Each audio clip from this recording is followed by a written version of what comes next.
খ্যাতিকে কাজে লাগাতে এবার সাফ চ্যাম্পিয়নশিপ বাংলাদেশে আয়োজন করবে সাউথ এশিয়ান ফুটবল ফেডারেশন। ৮ বছর পর সাফ চ্যাম্পিয়নশিপ ফিরছে বাংলাদেশে। ৪ থেকে ১৭ নভেম্বর ঢাকায় বসছে দক্ষিণ এশিয়ার সবচেয়ে বড় ফুটবল আসর। আর এই ভেন্যু বেছে নেওয়ার পেছনে বড় একটা কারণ একজন মানুষ, হামজা চৌধুরী। ইংলিশ ফুটবলের এই তারকা জাতীয় দলে যোগ দেওয়ার পর দেশে যে ফুটবল জ্বর ছড়িয়েছে, সাফ নিজেই সেটা কাজে লাগাতে চেয়েছে বলে জানিয়েছে।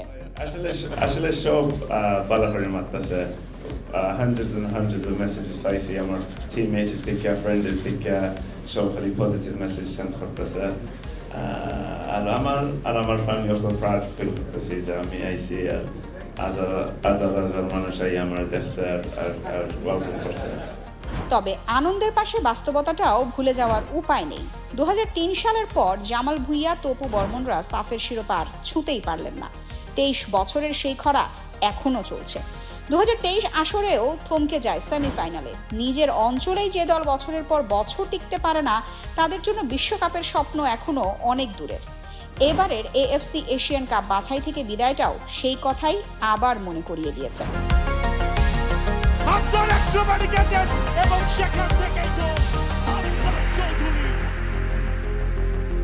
কিন্তু এবার গল্পটা একটু আলাদা। হামজার পথ ধরে দলে ঢুকেছেন সমিত সোম, ফাহমিদুল ইসলাম, জায়ান আহমেদ। তালিকা এখানেই থামছে না। ফুলহামের অনূর্ধ্ব 21 দলে খেলা ফারহান আলী ওয়াহিদ জাতীয় দলে খেলতে রাজি হয়েছেন। বাফুফে চাইছে তাকে নভেম্বরেই দলে পেতে। তার ভাই রায়ান আলী ওয়াহিদকেও ভাবা হচ্ছে, তবে বয়স ভিত্তিক দলের জন্য।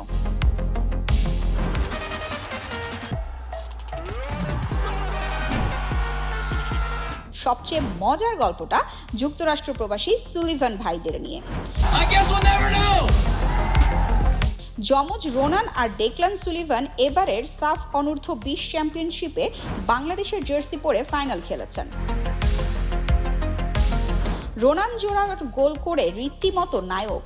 দলের দীর্ঘদিনের স্ট্রাইকার সংকট মেটানোর স্বপ্ন এখন তাকে ঘিরে।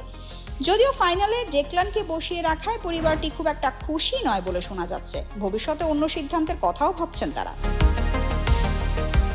তাদের আরও 2 ভাই কুইন আর কাভান সুলিভান এখনও যুক্তরাষ্ট্রেই খেলছেন। কাভান তো MLS-এ বেশ পরিচিত মুখ, মেসির বিপক্ষেও মাঠে নেমেছেন। বাংলাদেশে তাদের আসার ব্যাপারে এখনও পাকা কোনো খবর নেই। হামজা, সমিত, ফাহমিদুল, ফারহান আর রোনান ডেকলানকে একসঙ্গে পেলে থমাস ডুলির অধীনে ঘরের মাঠে সাফ জেতার স্বপ্নটা এবার আর অবাস্তব শোনায় না।